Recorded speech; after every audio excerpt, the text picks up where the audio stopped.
bienvenue pour ce dernier quart d'heure d'INSEM. On est évidemment en direct et on a décidé de parler de sport aujourd'hui.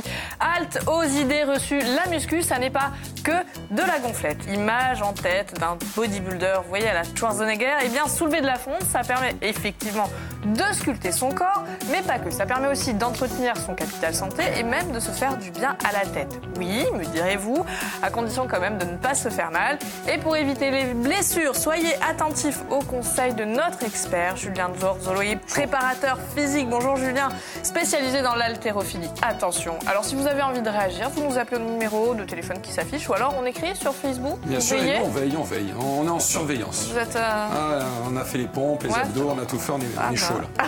Alors c'est parti, on va tout de suite tester les biscottos des garçons.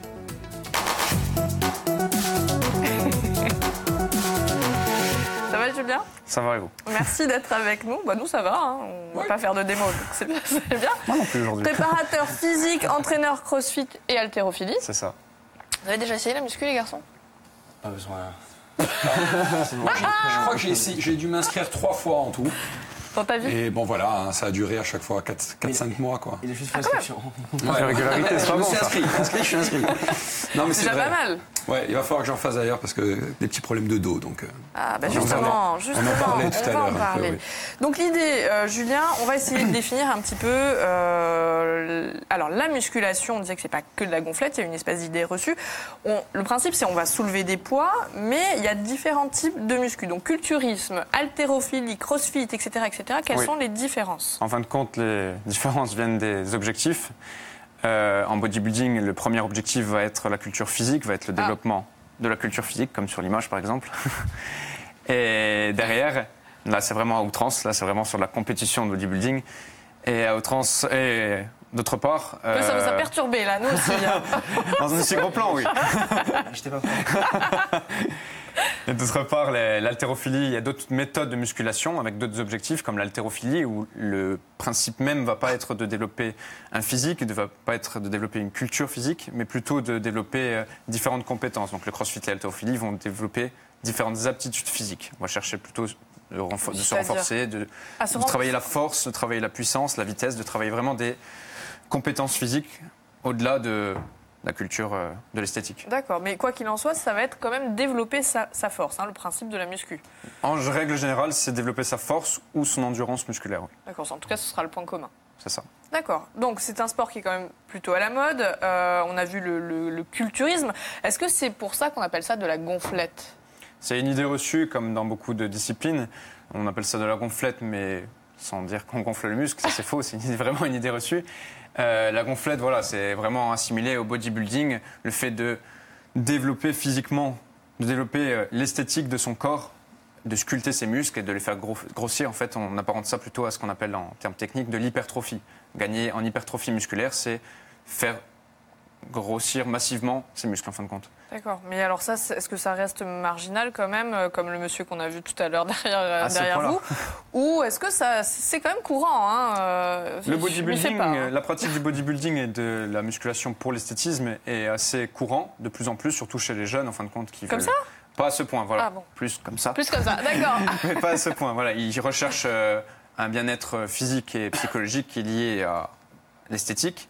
Mais après, il y a toujours le côté marginal. Le côté marginal est plus assimilé à ce qu'on a vu tout à l'heure à outrance sur des compétitions de bodybuilding. Voilà, là, c'est de la compétition, c'est une autre pratique qui est une pratique à part entière.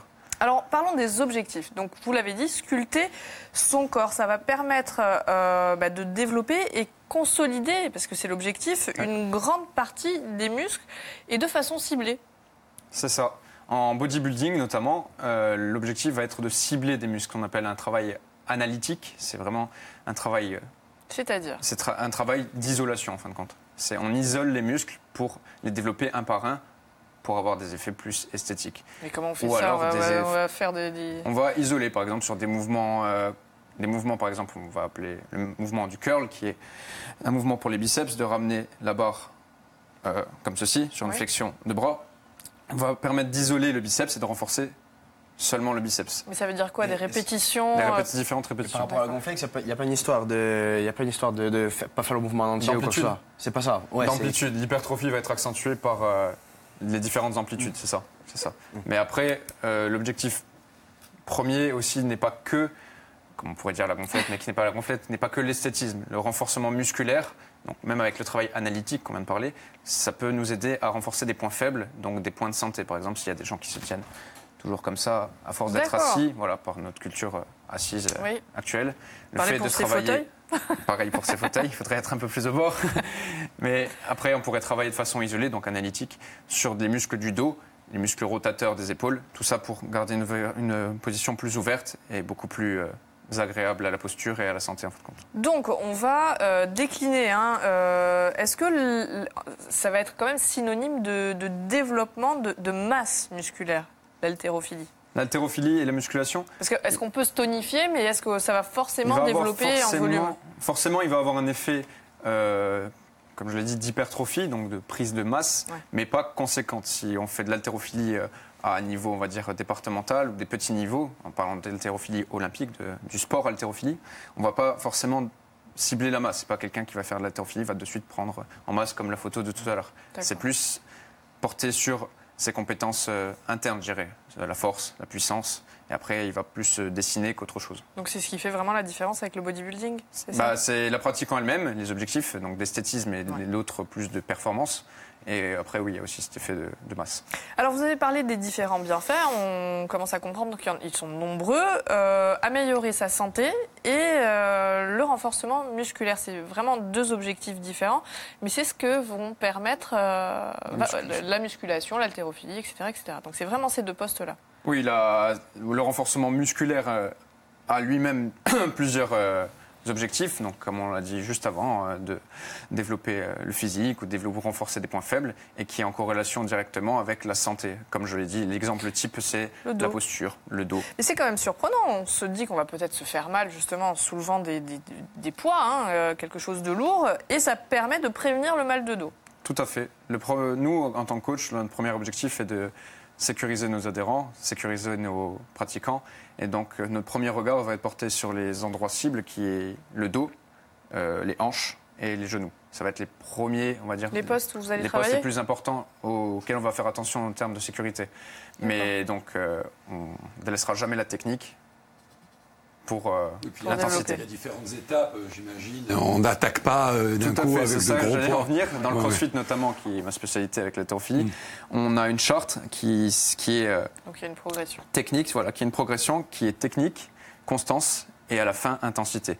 Et pas dans l'autre sens, c'est vraiment dans ce sens-là. On a la technique qui vient en premier temps, on apprend le mouvement en lui-même, après on rend ce mouvement constant, donc le fait de le faire sur plusieurs répétitions de façon propre et bien exécutée. Et enfin, on pourra mettre de l'intensité, donc qui pourra être de la charge ou alors de la vitesse dans le mouvement. Donc, la prévention du mal de dos. Julien, qu'est-ce qu'on appelle la musculation fonctionnelle? La musculation fonctionnelle, comme dans l'haltérophilie et le crossfit, c'est de la musculation donc avec des mouvements dits fonctionnels, qui sont des mouvements reproductibles dans la vie quotidienne, des mouvements naturels, des mouvements logiques à la posture. Donc il y a une grosse assimilation à la posture déjà. Et c'est des mouvements polyarticulaires, contrairement au travail analytique et isolé dont on parlait la dernière fois, là, par exemple sur le mouvement d'isolation sur le curl. Là, c'est le contraire. En fin de compte, c'est du polyarticulaire, ça engage différentes chaînes moteurs du corps en même temps. Donc c'est un mouvement global. C'est ça, un mouvement global.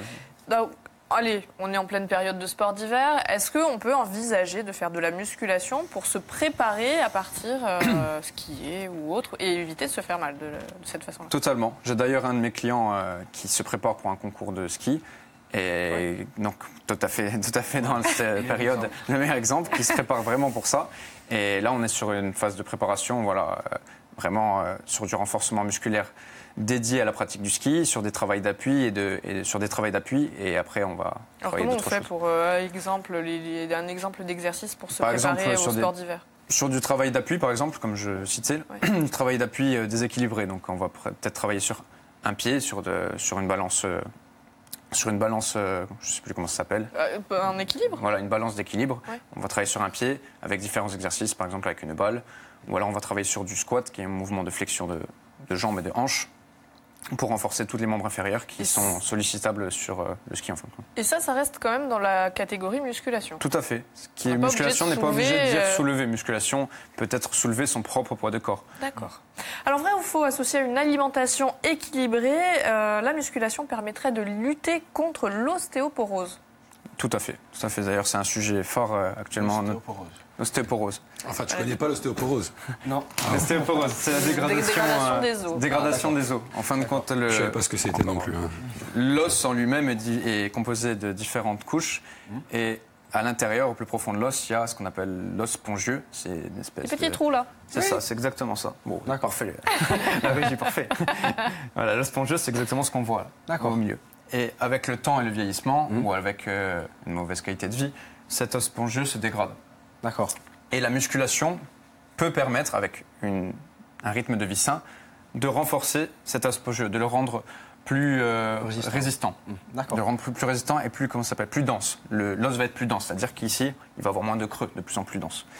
Mais ça, c'est par rapport à certains types de musculation. Par exemple, le bodybuilding n'est pas un bon exemple pour travailler sur ce genre d'effet. On va plus travailler sur des charges assez lourdes, sur des charges lourdes, donc plus sur du travail de force. Et l'exemple type, c'est l'haltérophilie. L'haltérophilie développe vraiment, renforce vraiment l'os pour contrer l'ostéoporose. Ça, du fait des impacts sur les articulations, mais des impacts positifs, qui s'adaptent en fin de compte aux charges lourdes, va permettre de renforcer et de diminuer l'ostéoporose. Voilà. Alors Florian, vous avez un petit point à souligner, une petite parenthèse à faire. Oui, une petite parenthèse à faire. Alors, il faut savoir qu'il y a des pays où la musculation est une véritable institution, comme aux États-Unis par exemple, et tout particulièrement dans l'État de Californie, où soleil rime bien sûr avec abdos et biscotto.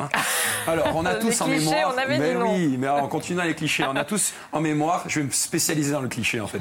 On a tous une mémoire en mémoire cette jolie américaine que nous autres garçons suivons sans relâche sur les réseaux sociaux. Les gars, vous savez de quoi je parle. Les photos sont en général assez. Non. Les photos sont en général assez attrayantes et chacun va bien sûr de son like afin de démontrer à cette personne qui est à l'autre bout du monde que nous l'encourageons à en montrer bien sûr un peu plus. On parle bien sûr de l'évolution de son corps à travers la musculation. Voilà. Merci beaucoup. Voilà, oui. Allez, on a 30 secondes pour finir. Est-ce que les résultats, ils apparaissent rapidement grâce à la musculation? Rapidement. Ça dépend du niveau auquel on est. Mais par exemple, si on a pratiqué du sport dans sa jeunesse, qu'on est habitué au sport et qu'on est devenu, par exemple, sédentaire, au fur et à mesure des années, je me suis laissé aller, le fait de reprendre... je ne cible personne. Et le fait de reprendre, pour un sédentaire, d'attaquer le sport, la musculation, il va avoir des effets très rapides. Car son corps va s'adapter. Pas du tout comme ça. Ça, c'est un cliché, un stéréotype. Voilà. Ça s'adresse à tout le monde, c'est accessible à tous. C'est accessible à tous quand un professionnel permet d'adapter ça marche. À tout le monde. Allez Julien, on a 10 secondes. Vous avez monté une asso pour le CrossFit en Corse. L'objectif, c'est partir à Athènes. Toujours. Et vous avez besoin de sponsors. On a besoin de sponsors pour compléter notre budget, donc qui n'est pas partirez beaucoup. Quand on part du 20 au 22 avril. Pour une compétition européenne de CrossFit et on cherche des partenaires. Pour représenter la Corse et l'esprit du sport. Merci beaucoup Julien d'être venu. Allez, demain on va parler d'autre chose. Contrôle technique, la loi se durcit. Qu'est-ce qui change? Réponse avec Nancy Le Rouge et Frédéric Massia. Voilà, histoire d'être prêt pour le 20 mai. C'est parti, à demain. Bonne fin de journée, ciao.